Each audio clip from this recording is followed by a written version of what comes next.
Assalamualaikum warahmatullahi wabarakatuh.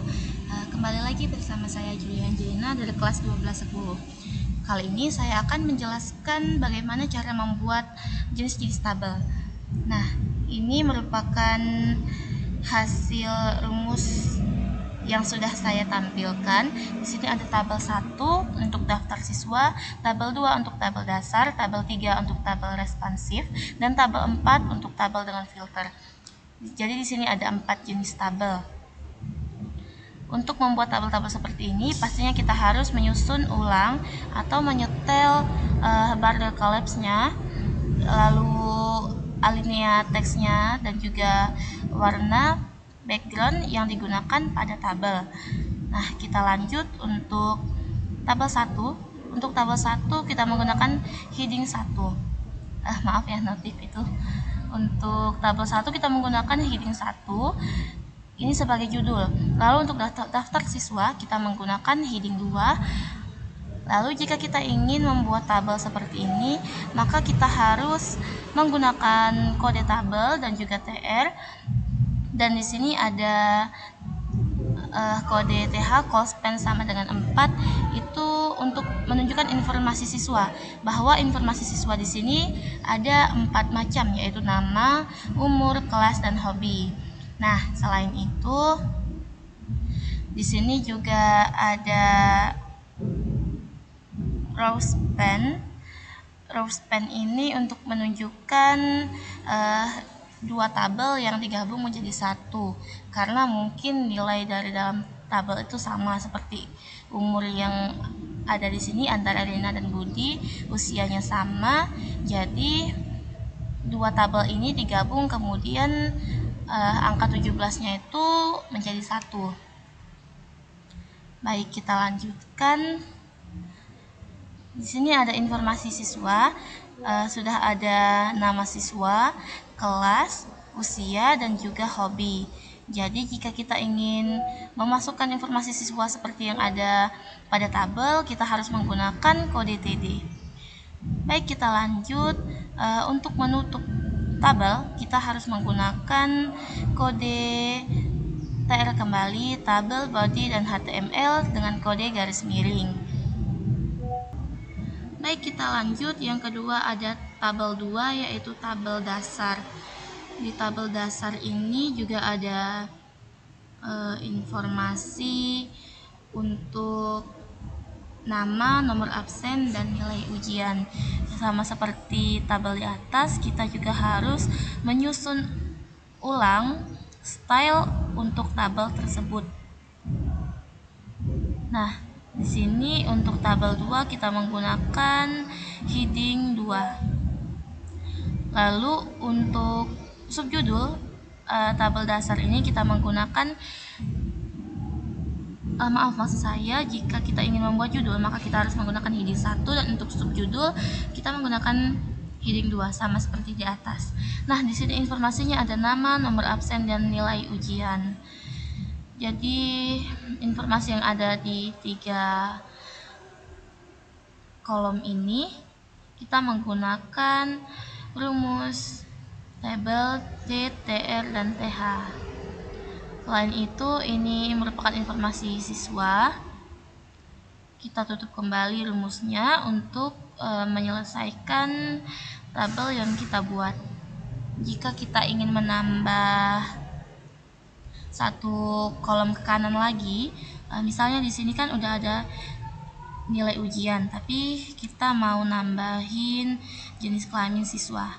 Kita salin dulu, terus kita tempel di sini, kita ubah jadi dari nilai ujian kita ubah menjadi jenis kelamin. Nah, setelah kita run, maka akan muncul tabel yang seperti ini. Begitu pula selanjutnya, jika kita ingin menambah kolom keterangan Ali ini sebagai laki-laki, maka sama seperti hal yang tadi, kita copy dulu, terus kita paste di sini. Baru deh kita ganti angka 85 ini jadi kata laki-laki. Setelah kita run akan muncul hasil yang seperti ini. Nah, lanjut. Ketiga ada tabel responsif. Ini tabel responsif. Contohnya ada 3 siswa. Tabel responsif ini sama seperti tabel yang di atas, tapi bedanya tabel responsif ini digunakan untuk membuat, contohnya untuk membuat kartu ujian siswa. Kalau di laptop tampilannya mendatar ke samping ya.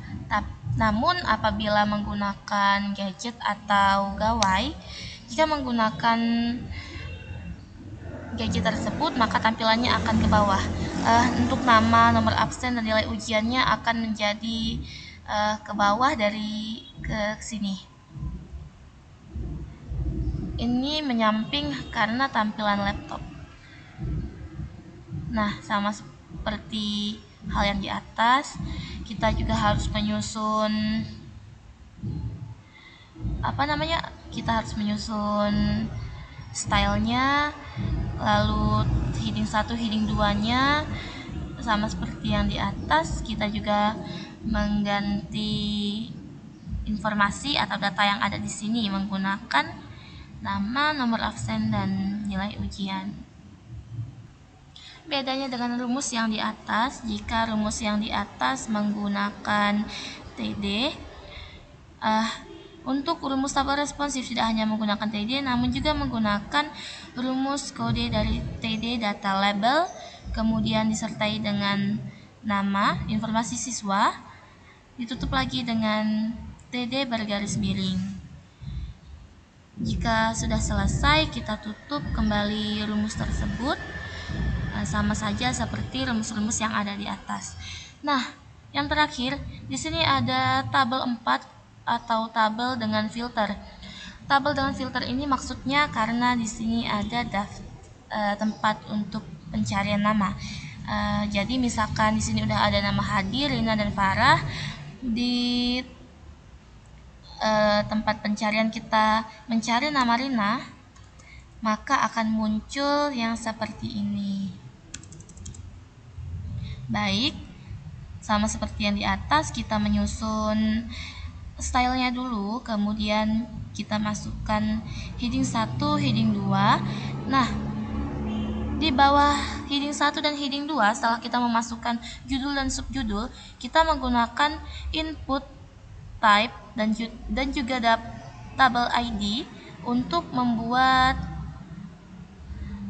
tempat pencarian nama seperti ini. Jadi jika ingin membuat tempat pencarian nama, kita harus menggunakan 2 rumus seperti ini.